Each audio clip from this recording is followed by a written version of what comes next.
warahmatullahi wabarakatuh. Salam fisika buat siswa SMA di seluruh Indonesia. Nah, kali ini kita akan membahas bab materi di kelas 12 tentang gelombang elektromagnetik. Pernah enggak kalian itu kecelakaan atau tahu bahwa ada yang kecelakaan kemudian perlu ronsen untuk mengetahui posisi tulangnya seperti apa, atau lukanya sebatas apa, patah atau hanya retak, itu perlu dirongsen. Nah, itu adalah salah satu contoh penerapan gelombang elektromagnetik. Tapi sebelum itu, sebelum kita membahas gelombang elektromagnetik, perlu kalian tahu nih bahwa yang namanya getaran dan gelombang itu beda loh. Nah, apa sih perbedaannya? Jadi, getaran itu adalah gerakan bolak-balik, nah, yang melewati titik keseimbangan. Contohnya adalah bandul. Nah, bandul bergerak bolak-balik melewati titik keseimbangannya. Jadi dari titik seimbang ke titik maksimalnya itu namanya amplitudo. Sedangkan kalau yang namanya gelombang itu adalah getaran yang merambat. Selain getarannya merambat, dia ini membawa energi di dalam perambatannya. Ini adalah gelombang. Nah, kalau merambatnya ini membutuhkan medium, itu namanya gelombang mekanik. Sedangkan gelombang yang tidak membutuhkan medium namanya gelombang elektromagnetik. Nah, ini dia yang akan kita bahas di bab ini.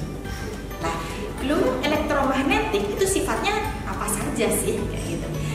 Yang pertama, gelombang elektromagnetik itu adalah bersifat transversal. Jadi antar getarannya dengan merambatnya itu tegak lurus. Nah, itu sifat gelombang elektromagnetik. Yang kedua yaitu dia tidak membutuhkan medium. Jadi ketika di ruang hampa udara di luar angkasa dia bisa untuk melewatinya.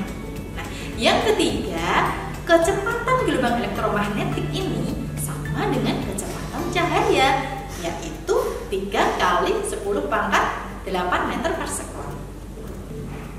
Bisa dipantulkan atau refleksi, bisa dibiaskan juga atau refraksi. Dia juga bisa mengalami pelenturan nih, atau yang namanya difraksi. Dia juga bisa digabungkan, disebut interferensi, atau dia juga bisa dikutupkan, namanya polarisasi. Nah, di gelombang elektromagnetik ini ada berbagai jenis nih. Yang membedakan itu adalah panjang gelombang dan frekuensinya. Tapi untuk kecepatannya sama tadi, yaitu sama dengan kecepatan cahaya 3 kali 10 pangkat 8 meter per sekon. Nah, kok bisa membedakan gimana? Jadi nanti ada rumus bahwa C yaitu konstan tadi, kecepatan cahaya itu sama dengan lambda kali F. C kecepatan cahaya, lambdanya panjang gelombang, dan F-nya adalah frekuensi. Atau kita bisa menuliskan bahwa lambda sama dengan C per F, frekuensi. Nah, berarti kita bisa lihat bahwa lambda dan frekuensi itu saling berkebalikan ya. Nah, jadi semakin besar panjang gelombangnya, maka semakin kecil frekuensinya. Nah, kalau frekuensinya kecil, berarti energi yang dibawa juga akan kecil. Nah, ini kita bisa melihat nih berbagai macam jenis gelombang elektromagnetik. Spektrum gelombang elektromagnetik bisa kita tulis seperti ini: Grutti, Rada, Telet. Ini kita singkat biar mudah mengingat. Apa sih Grutti, Rada, Telet ini? G-nya untuk gamma, sinar gamma. R untuk Rontgen atau sinar X, U-nya untuk ultraviolet, sinar UV. Nah, T-nya untuk tampak, cahaya tampak.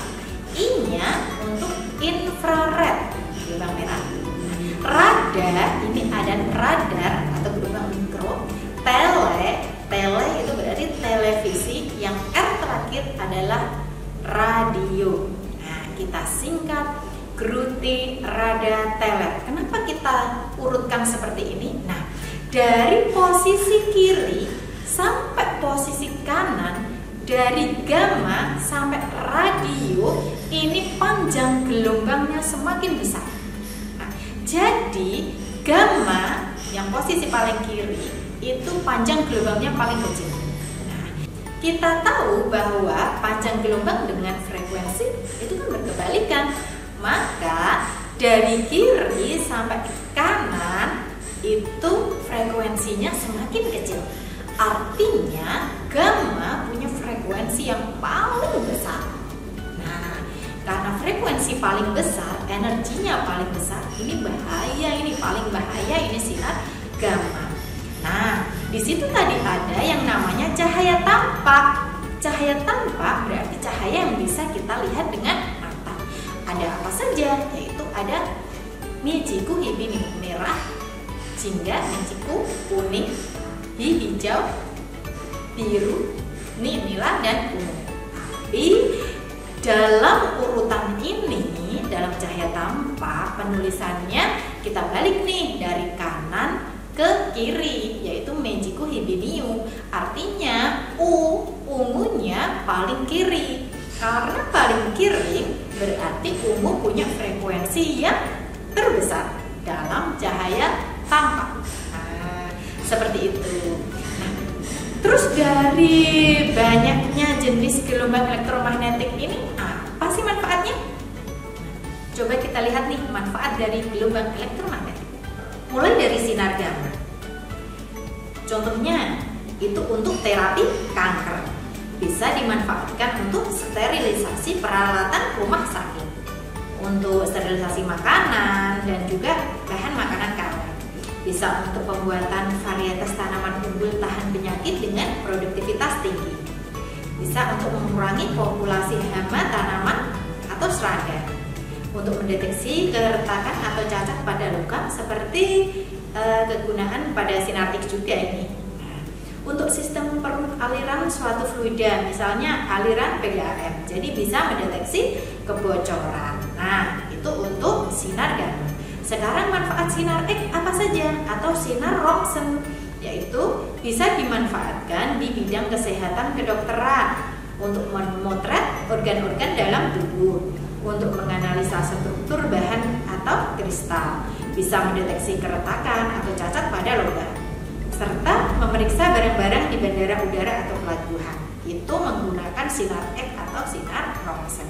Sekarang kalau sinar ultraviolet yang biasa kita dapatkan dari sinar matahari nih, yaitu untuk salah satunya yaitu proses fotosintesis pada tumbuhan, membantu pembentukan vitamin D pada tubuh manusia. Terus bisa dengan peralatan khusus dapat digunakan untuk membunuh kuman penyakit, bisa mensterilkan ruang operasi rumah sakit.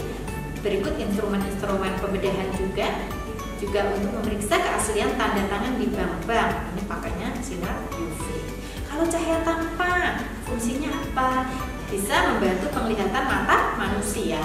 Salah satu aplikasi dari sinar tampak adalah penggunaan sinar laser dalam serat optik pada bidang telekomunikasi. Sinar inframerah untuk terapi fisik, penyembuhan penyakit cacar dan encok. Untuk fotografi, pemetaan sumber daya alam, mendeteksi tanaman yang tumbuh di bumi dengan detail. Bisa untuk fotografi diagnosa penyakit, bisa digunakan pada remote control yang kita pakai sehari-hari. Ada bisa digunakan untuk mengeringkan cat kendaraan dengan cepat pada industri otomotif. Pada bidang militer dibuat teleskop inframerah nih yang digunakan melihat di tempat yang gelap atau berkabut. Inframerah di bidang militer dimanfaatkan satelit untuk memotret permukaan bumi meskipun terhalang oleh kabut atau awan. Untuk manfaat gelombang mikro, ini bisa sebagai pemanas microwave untuk komunikasi radar atau radio detection and ranging. Nah, untuk menganalisa struktur atomik dan molekul, dapat digunakan untuk mengukur kedalaman laut, digunakan pada rangkaian televisi.